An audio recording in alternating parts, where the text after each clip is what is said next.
everybody, Team Energy Powersports. We're out here today on Lake Ontario, fishing out of our 205 Trophy Alumacraft.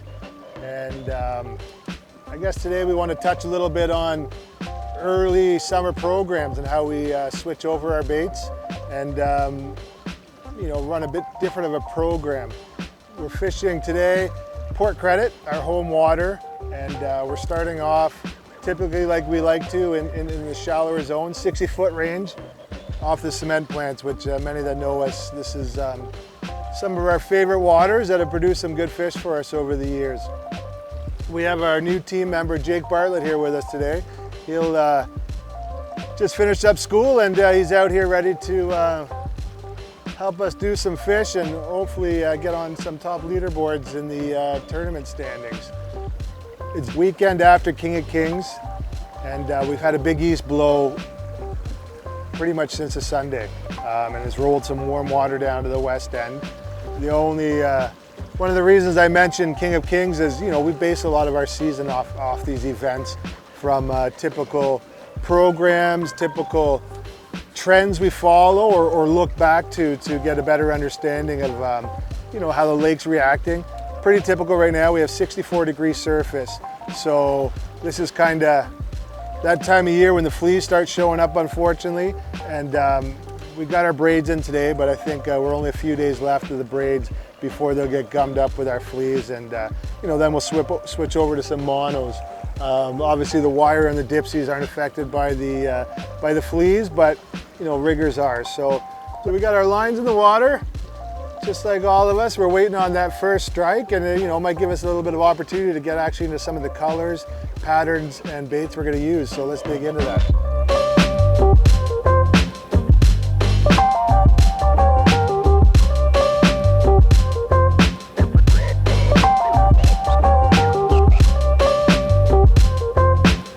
So typically we're big on spin doctors and flies. We keep our starting lineup here in our chili moose bait bucket. It's good for cut bait, but it's also good for your starting lineup just to keep up out of the way as you go through them. You guys are all familiar with the green spin doctors. This is typically our favorite. This is always in the water when we're out fishing. And we're gonna rig it with a fly. This here is King flies. We're pretty new to this product. There's several different fly companies, but we're working with these baits this past little bit, and we're enjoying them as they've kind of done a few neat things, just like our other fly companies, Got to Bite and Port Hopper. They're all very similar. Everyone's got their preference here and there with stuff. This is kind of our traditional now of rigging up King flies. So a neat design that King flies have done, they have a bigger head, which allows for a bit more whip. But what I like is the rigging style. So it's just a bowed line at the end. So you're just gonna run it through your heads. That knot's gonna pull right through. This is 50-pound fluoro, so good and strong. You're gonna take your rear swivel off those doctors. You're gonna go through your loop.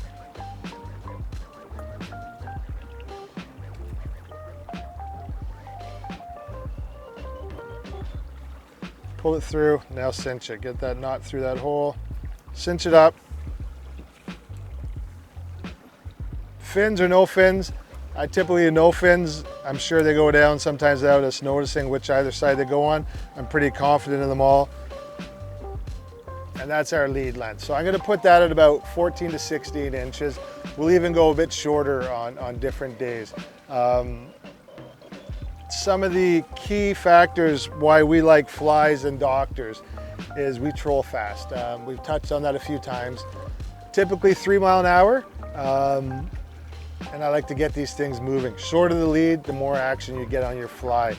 And the reason I'm pretty partial to spin doctors is their size and style comfortably go quick. There's not more extra drag. You don't have your dipsies trickling out. These tend to hold, and you get that good, quick whip on them. Couple reasons why we like to go fast, and I believe it kind of goes back to our charter days.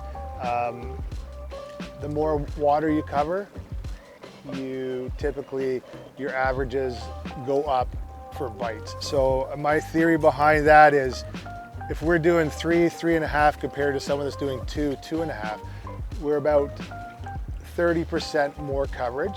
So that's 30% more mileage, 30% more active fish. Not to say we won't slow down if we're on a good pile of fish, but I think we've tuned a lot of our baits around trolling quick, as I believe it just offers more opportunity to find active fish.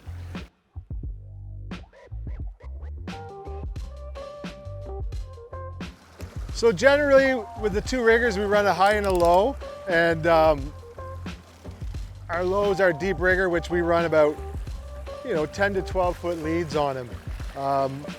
Running our POW. This is the big cannonball, not really necessary while we're in the shallower water, but we generally use this one. Go about mid-range on the clip, we like it a little stronger than most. And I'm a big believer in trying to balance it so it's one-on-one. I hate trying to retrieve that extra slack line after the fact. Try to follow it out one for one. 75 feet, so we'll drop it down about 55. 55s are deep typically when we're inside 70 feet, and we go 35 on our high. And what we'll do on our high rigger, probably double that lead. Might go to 20 or 30 feet just to kind of stagger them a bit. That's only 20-foot difference in depths for our baits. Those fish can move that instantly, so let's try to spread them out a little bit. High riggers aren't typically our hot rigger, except this time of year. We'll tend to move that 35-foot more than our 55, which those fish come off pretty hot at that depth, so it's definitely an exciting strike.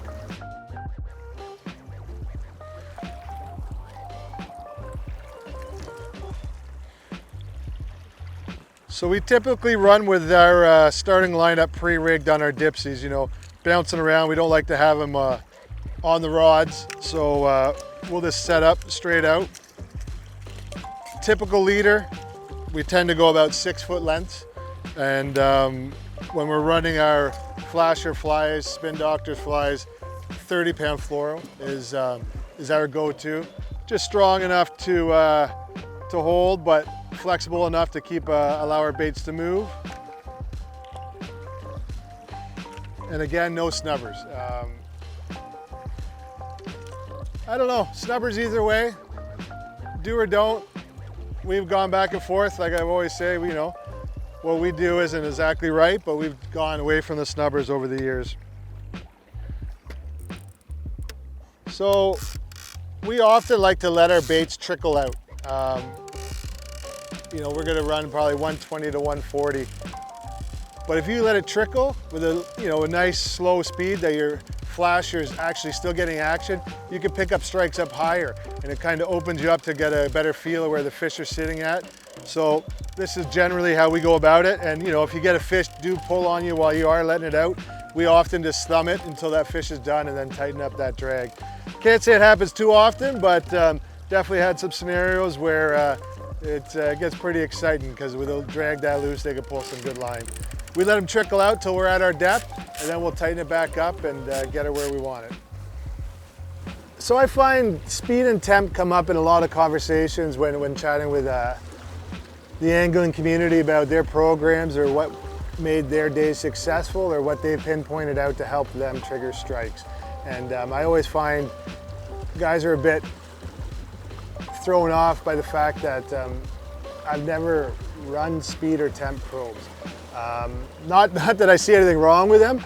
I just find, we started maybe in a day and age where they weren't so readily available and that commonly used. And honestly, the technology was nowhere near what it is now.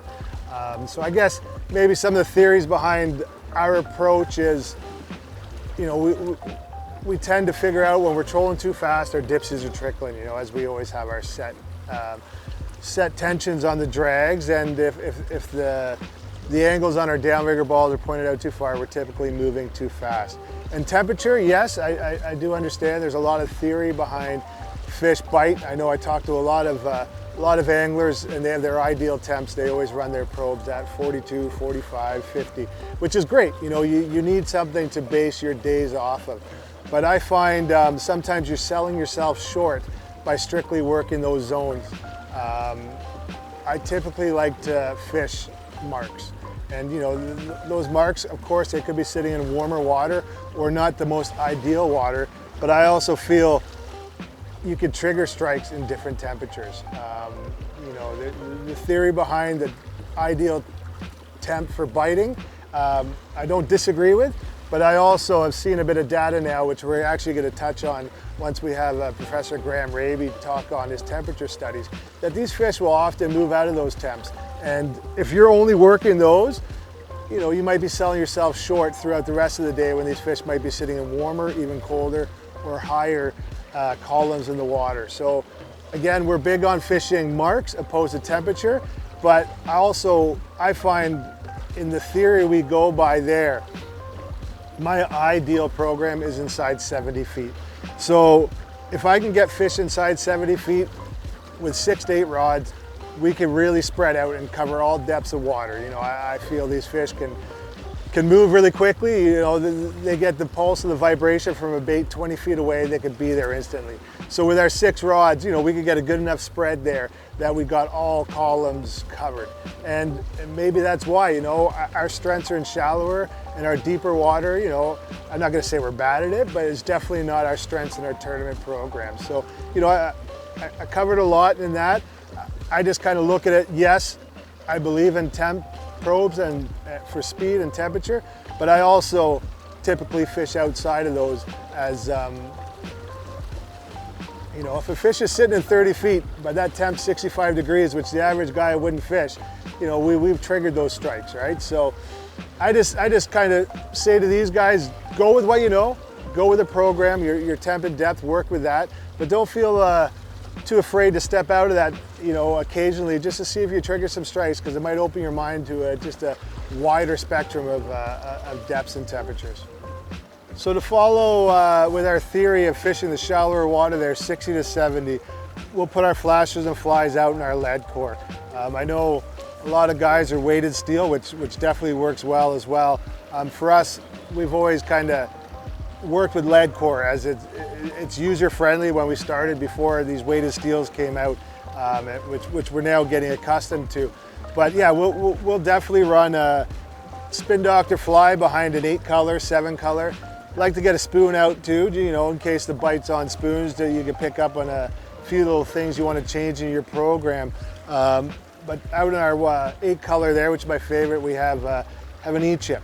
So an E-chip and fly I find is very similar to your Spin Doctor presentation, and then out on the lead core. I mean, 8 color, that bait's just out there doing its own thing. The ones off our downriggers are obviously close quarters to the boat, which I find can often trigger strikes. But like I've always said, as the day progresses, the fish might be repelled by the boat. You have a nice clean presentation off the planer boards. You know, it's a bit more work with the drag when you're bringing in the actual planer board to remove it till you're clean to the fish, but they got to be in the water. Lead cores, honestly, I'll have days they outfish everything else. So they are definitely a big part of our program. You know, a bit more work and a lot further out to bring in, but if it helps put a few more fish in the boat every trip you go out, it's definitely worth them having out there. So big believer in lead core. Ninja planer boards, they work real well for us. And yeah, let's see if we can get one to fire.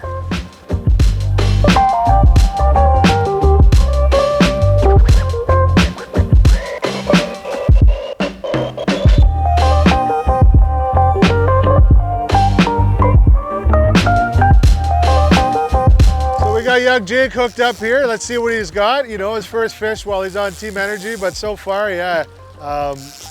Everything looks smooth, and this is our 120 Dipsy. I've touched on that earlier. It's kind of our go-to depth, length in this depth of water, and our favorite. You know, we've joked about it. It will be on my tombstone. Green Spin Doctor with a crinkle green. Honestly, my absolute favorite rig, like all you have. And yeah, let's see what Jake's got himself into.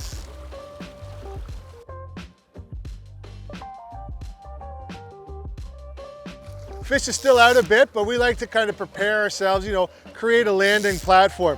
So with our custom fishing solution rod holders, we'll move our rigger over to that dipsy holder. You know, I'm sure you guys all do it, but this is some of the little things we do to ensure, especially in a tournament, you want to make sure you've got everything prepared, as any fish can be the most important fish of the day. You know, obviously you can't see if the rod fires there as much, but it's just one extra thing, you keep your eye out. And we're keeping this fish in between our two planer boards. You know, if the fish starts moving out, we'll actually drift the planer board out further to give him a bit more room. But you know, these are just our typical ways of going about it, because honestly, tournaments, you really need things to go your way to get yourselves on top of those leaderboards. And you know, I think that adds to the excitement of the day too, is just a well-oiled machine performs at its best. So obviously, as we touched on, we troll pretty fast. When we're into a fish, we'll slow her right down. You know, you don't want that extra drag, you know, creating, giving the fish that much more momentum to pull away. So we're big on trying to find that right balance, because as you guys know, double headers, fish fighting, thrashing can often commonly cause or trigger other strikes. So we try to find that sweet spot where the baits are still moving and spinning, but Jake is still able to bring that fish in.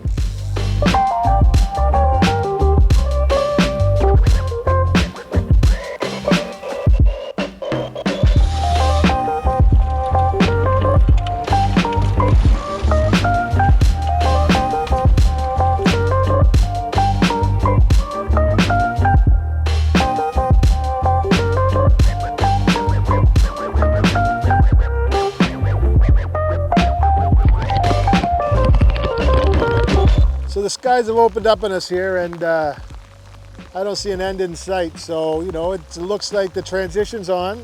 The fly bite is definitely working for us, and again, that's an exciting time of year for us, as we have a lot of confidence in our flies. So I think yeah, we're going to call it a wrap, but we hope some of this stuff might help you guys with your early summer programs moving forward. So if you enjoyed this video, like and subscribe us on YouTube there, and honestly send us some comments. There's nothing more I enjoy about talking about fishing and some of our techniques, and enjoy sharing them with especially guys that are new to the fishery, as you know, the more we can help, the more you guys enjoy your days, the better everyone is off for it. So definitely look forward to doing our next segment on deep meat, midsummer deep meat spreads, and we're actually going to have a guest out for that. As you guys know, I'm not the best meat fisherman, but we definitely have some guys out that are. So I'm excited to actually pick up a few things from that shoot. Looking forward to it.